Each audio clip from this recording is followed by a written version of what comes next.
په مړي کې پاسې کې تقلاره عالم سړی مولا سړی او هغه را پاسې کې په مړي کې تقریر کوي د خپل بڑا صوباسي یا د چا غیبت کوي یا د چا په چا تهمت لګوي. نو ته اول خو تعالی دی مولا، اول خو د ټولو نه مخکې خو تعالی دی، ته خو د زړه بڑا صوباسي، ته خو د خلکو اصلاح نه کوې. اول خو تعالی په کار دی چې ته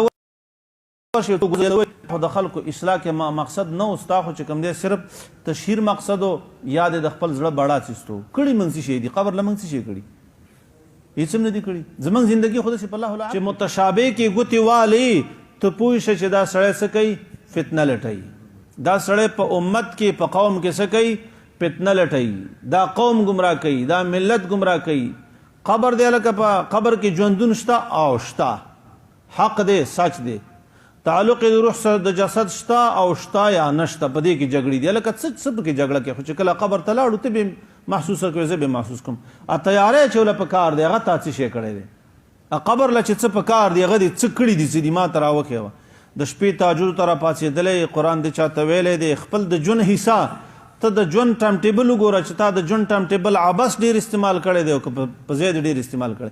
که ته دغه یو ځای خبره کوې چې هلکه حیات نه مني او ممات نه مني، حیات لر دی او حیات بر دی او ممات بر دی او ممات لر دی. ته د خپل زندګۍ روزنامچه وښیوه، د خپل ژوند ډیټا وښیوه، تا کوم څومره نیک کار کړی دی.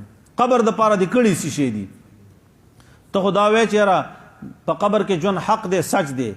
قبر یا د جنت د باغچو نه باغچه ده یا د جهنم د کډو نه یو کډه ده.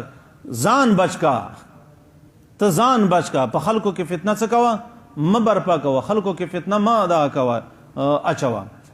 د قبر د عذاب نه چې پس بچیږي هغه ووایه خلکو ته، د غیبت نه، د چغلۍ نه، دارنګې د دوکې نه، د پراډ نه، د قسم نه، د پردي حق نه، د بیلمازۍ نه، د زکات نه ورکولو نه، د حج نه ورکول. تا دا ګناهونه په خلکو پرېښي دي. خو دغه چې کېږي خو قبر عذاب هم د دې نه کېږي، برناخه خو نه کېږي. قبر عذاب تعالی کېږي. حج در باندې فرض دی ودې نه کړلو، زکات در باندې فرض دی ور دې نه کړلو. غیبت نه ځان بچ کا، غیبت کې. چغلۍ نه ځان بچ کا، چغلي کې.